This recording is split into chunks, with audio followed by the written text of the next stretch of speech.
नमस्कार दोस्तों, Aarav study point में आप सभी का स्वागत है। तो दोस्तों, कैसे हैं आप सभी? आशा करते हैं आप सभी अच्छे होंगे। तो दोस्तों, इस वीडियो में मैं आपके लिए उन सभी क्वेश्चनों को लेकर आया हूं जो question DSSB assistant sanitary inspector exam की 3 अक्टूबर की थर्ड वाली में पूछे गए थे। तो दोस्तों, वीडियो पर बने रहें और वीडियो को अंत तक ज़रूर देखें और पता करें कि पेपर का लेवल किस प्रकार का आया था। तो चलिए देखते हैं 3 अक्टूबर की थर्ड पाली में पूछे गए जीके और जीएस के क्वेश्चनों को। तो देखिए, थर्ड पाली का पहला क्वेश्चन क्या था? भारतीय संविधान के किस अनुच्छेद में कहा गया है कि राज्य नागरिकों के स्वास्थ्य की रक्षा और सुधार के लिए आवश्यक कदम उठाएगा? तो इस क्वेश्चन का सही आंसर क्या था? अनुच्छेद 47।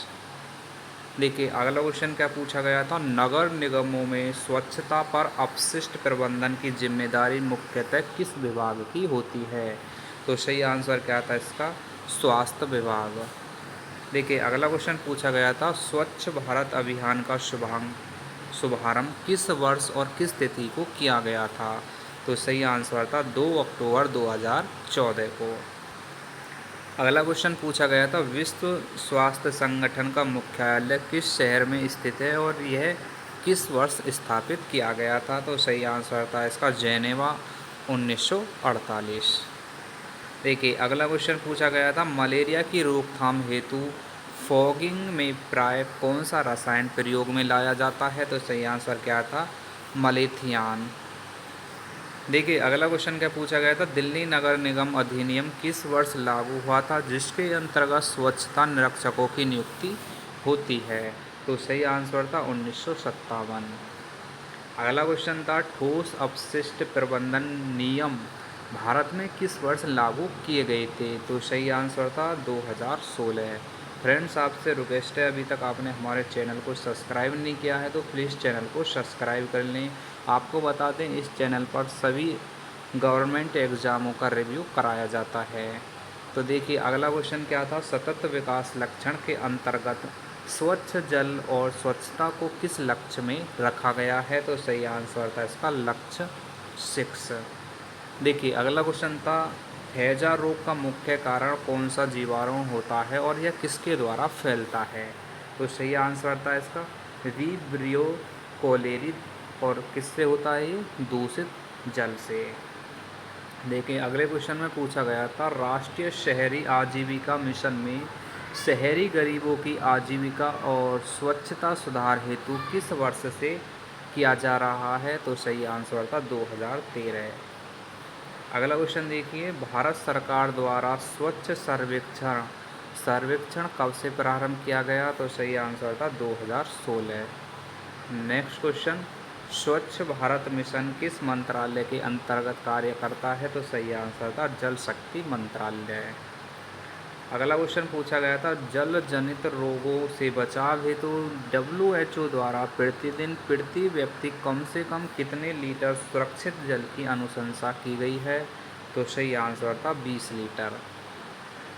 देखिए, अगला क्वेश्चन था भारत सरकार द्वारा स्वच्छ भारत मिशन का दूसरा चरण किस वर्ष प्रारंभ किया गया था? तो सही आंसर था 2021।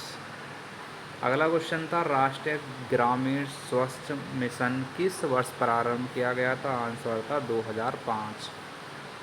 देखिए, अगला क्वेश्चन था मलेरिया नियंत्रण कार्यक्रम भारत में सबसे पहले किस वर्ष लागू किया गया था? तो सही आंसर था 1952। आगे देखिए, किस प्रकार के कचरे को बायोमेडिकल वेस्ट कहा जाता है? तो सही आंसर था अस्पताल का अपशिष्ट, इसे बायोमेडिकल वेस्ट कहा जाता है। अगला क्वेश्चन देखिए, भारतीय संविधान की 12वीं अनुसूची में नगर पालिका के कितने विषय सूचीबद्ध किए गए हैं? तो सही आंसर था 18। अगला क्वेश्चन देखिए क्या पूछा गया था वायु प्रदूषण नियंत्रण अधिनियम भारत में किस वर्ष लागू हुआ था? तो सही आंसर था 1981 में।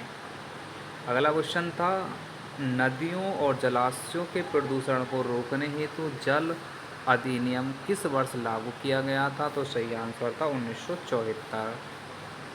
अगला क्वेश्चन, नगर निगमों में ठोस अपशिष्ट के प्रबंधन के लिए कचरे का पृथक्करण किन किन रंगों के डिब्बों में किया जाता है? तो सही आंसर था नीला और हरा। आगा क्वेश्चन क्या था देखिए, सफाई कर्मचारी आयोग भारत में किस वर्ष गठित किया गया था? तो सही आंसर था 1993। अगला क्वेश्चन देखिए, दिल्ली प्रदूषण नियंत्रण समिति की स्थापना किस वर्ष की गई थी? तो सही आंसर क्या था? 1991। राष्ट्रीय स्वच्छ ऊर्जा कोष भारत सरकार ने किस वर्ष स्थापित किया था? तो सही आंसर था 2010 में। अगला क्वेश्चन, हरित क्रांति का मुख्य उद्देश्य क्या था? तो सही आंसर था कृषि उत्पादन को बढ़ाना। भारत का कौन सा शहर इंडिया का सबसे स्वच्छ शहर लगातार कई वर्षों से चुना गया है? तो ये था इंदौर। अगले क्वेश्चन में क्या पूछा गया था, राष्ट्रीय जैव ऊर्जा मिशन का उद्देश्य क्या है? तो सही आंसर था कचरे से ऊर्जा उत्पादन करना। अगला क्वेश्चन, नगर निगम अधिनियम के अनुसार सफाई निरीक्षण की नियुक्ति का कार्य कौन करता है? तो सही आंसर था आयुक्त। आगे देखिए अगला क्वेश्चन, भारत में नगर निगमों की स्थापना के लिए संविधान का कौन सा संशोधन किया गया था? तो सही आंसर था 74वां संविधान संशोधन। अगला क्वेश्चन, प्लास्टिक अपशिष्ट प्रबंधन नियम भारत सरकार ने किस वर्ष लागू किया था? तो इसे लागू किया था 2016 में। अगला क्वेश्चन था, जल जीवन मिशन भारत सरकार ने कब किस वर्ष प्रारंभ किया था? तो ये प्रारंभ किया था 2019 में। भारत में नगर निगमों के वित्त संसाधन मुख्यतः कहाँ से प्राप्त होते हैं? तो आंसर था उपरोक्त सभी, यानी कि कर संग्रहण, केंद्रीय सरकार से अनुदान और राज्य सरकार से अनुदान, तीनों ऑप्शन सही थे। आगे देखिए किस राज्य ने सबसे पहले स्वच्छता प्रहरी योजना लागू की थी? तो ये था महाराष्ट्र। अगला क्वेश्चन देखिए क्या पूछा था, दिल्ली में प्रदूषण स्तर मापने के लिए किस सूचकांक का उपयोग किया जाता है? तो ये था AQI। और अंतिम प्रश्न क्या था, किस अंतर्राष्ट्रीय संगठन ने सतत विकास लक्ष्य 2030 को अपनाया है? तो सही था UN। यानी कि ये थे आपके 35 क्वेश्चन जो आपकी DSSB assistant sanitary inspector exam में पूछे गए थे। तो फ्रेंड्स वीडियो को लाइक करें और ज़्यादा से ज़्यादा शेयर करें। तो चलिए मिलते हैं नेक्स्ट वीडियो में नेक्स्ट एग्ज़ाम के रिव्यू के साथ में। तो जब तक के लिए जय हिंद जय भारत।